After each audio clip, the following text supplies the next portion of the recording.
Hi Pisces, welcome to this week's video series. We are looking at the first house of the natal astrology chart, which is the house of self, the physical self, how you appear to others. But in this video, I'm going to focus a lot on the aspects of yourself, the aspect of yourself that you learn from others that may or may not be serving you, the aspect of yourself that you just get to celebrate, and obviously guidance from spirit, and what you're currently working with or currently growing within yourself. And you could be a sun sign or moon sign Pisces, or your first house could be in Pisces, which makes you a Pisces rising. And it is a general reading, so take what resonates, leave the rest. Some of it might be for you, some of it might be for someone else. If you like Pisces videos and self-discovery, I highly suggest you hit the subscribe button with the bell, because that is going to notify you when I post new videos. Okay.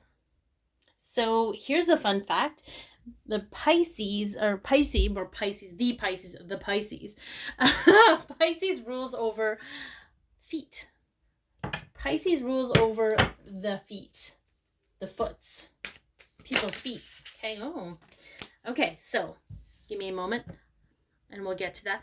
Each zodiac sign I thought was really cool rules over a different part of the body. I don't know if you knew that, but they're all pretty cool. Okay, so currently with your growth, we have action. Okay, how are you being guided to take action? All right, maybe being flexible, maybe being a little bit flexible with the action that you take. Queen of Wands, okay. Is it empowering you or is it disempowering you? With the Queen of Cups. So, whatever action you're taking, so for somebody, especially with this Queen of Cups, this could be some kind of psychic development or intuitive development or intuition. The Queen of Cups is about being in flow with emotions. The Queen of Inspiration is about, like Queen of Wands is about empowerment, empowering others. So the action, you're kind of being guided, and this is something that you're currently working on, so it could be more confirmation for you than it is telling you what you should be doing, right? You could already be doing this, and that goes for the entirety of the reading. It could be stuff you already know. I'm just here to confirm it for you. There's this understanding of what is driving your action. Is it to empower yourself? Is the action you're taking your power away? Okay. And I feel like intuitively, your body is going to tell you one way or the other, whether it feels good or it doesn't, whether this action is serving your empowerment or the empowerment of others, okay? Or is it disempowering you? Is it at the leverage of somebody else or something else, okay? Very interesting. All right, aspect of yourself that you learned from others, okay, based on either experiences you've had or what they've actually literally said. I've had that come up a few times, and I'm like, that's interesting. Okay. Ew. Okay, so we have wisdom. Wisdom. I got a few little hits from that. Let's dive into that a little bit more. Let's dive into that wisdom, because there's something about the reception of the wisdom. We have 9 of Voices. Okay. 9 of Voices, and we have 4 of Materials. So the 9 of Swords and I don't know why. Sorry guys, these I'm going to tell you right now with the camera angle, the camera angle on my phone, these are not going to appear symmetrically perfect. So I hope that doesn't, if it bothers you, I apologize. I've tried to fix it several times. It's just not going to happen.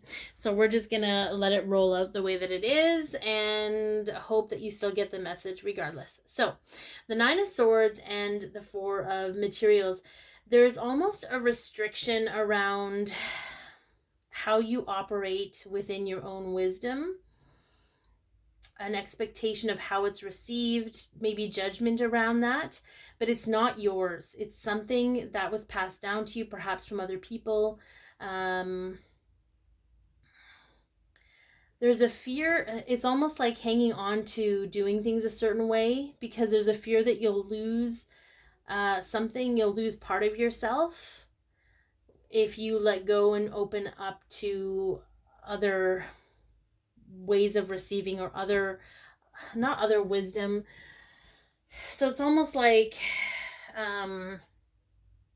what they're showing me is somebody who feels they can only channel through God versus seeing it as source or the universe, being very restrictive of how the energy is channeled, or being restrictive of how you, like somebody saying, you have to smudge your cards or you have to do things a certain way in order for them to be clean.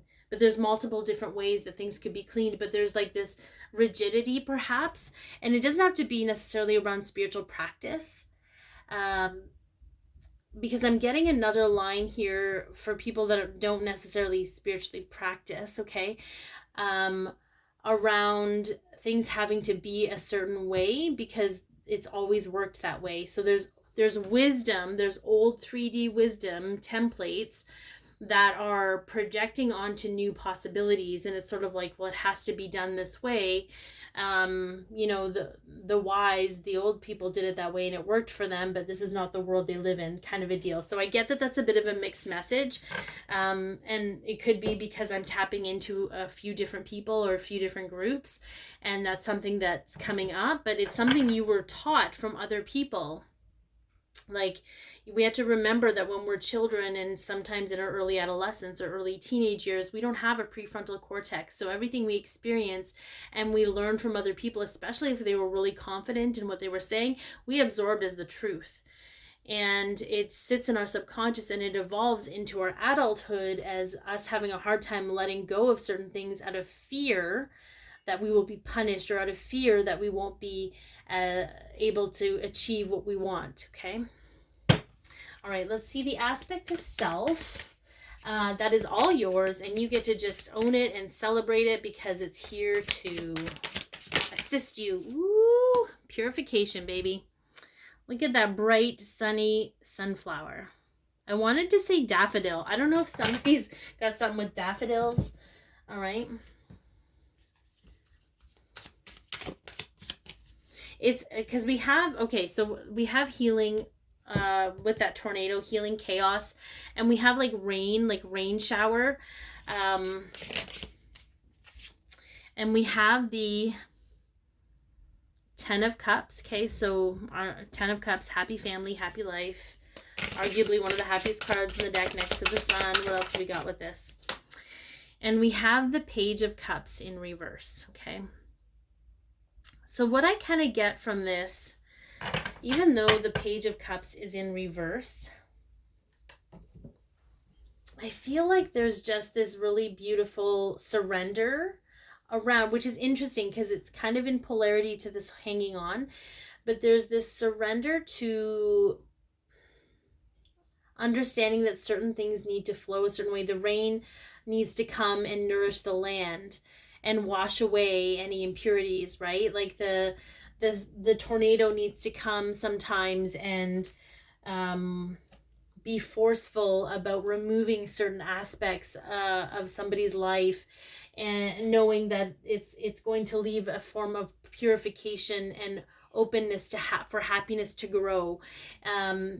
There's this understanding in you, innate understanding that, sometimes things are difficult, but they always have, they're always working out for you, but there's this, I don't know how to put it. I'm hoping it's not getting lost in translation, but there's this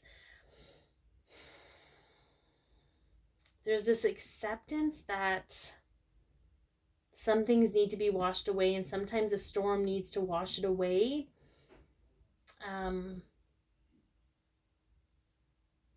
In order for new things to grow, in order for things to be clear, in order for the heavier, you know, low vibrational energy to make room for the lighter stuff. Like there's just this understanding that you have to sometimes go through difficult things in order to be lighter.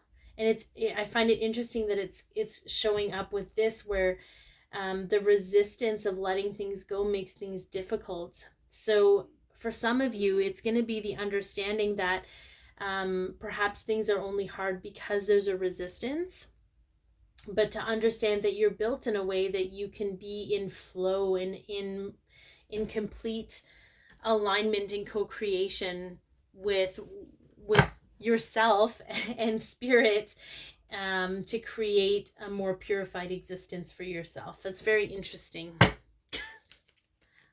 I always love Pisces. There's so much there. There's so much going on. Okay, guidance. What does Spirit have? What does Spirit have for you today, Spices? Spices. I don't know where that came from, kids. We got Spices. That's interesting that we got flexibility coming up. Right? Understanding that whatever process that you're going through at this moment in time is a process to create flexibility for you, to be more flexible. Sorry guys, I just kicked the camera. To create flexibility for yourself, regardless of what anyone else is doing. Yeah, look at that. We have a new physical beginning. Okay. So creating that physical beginning for yourself. I'm just going to move this over here a little bit. Okay. Yeah, with the Nine of Pentacles. This is all about realizing, okay? Because there's almost, I don't know why this energy is coming through. There's this concept that you need to suffer in order to be saved or for your salvation. I don't know who that's for, but it's coming through for you to explore, because we have the Nine of Pentacles, okay? This is a queen energy. She's not a queen, but she should be, you know, feeling good, looking good, smelling good, enjoying life, knowing that you can live in bliss. You can live in bliss. You can live in happiness. You can live in joy. So it could be that you're going through this entire process to be able to live in that place more often than in the constant up and down roller coaster that, I mean, we've been experiencing as a collective. So I hope that this has helped, guys. Be your peace, love yourself, share your light, and have an amazing day.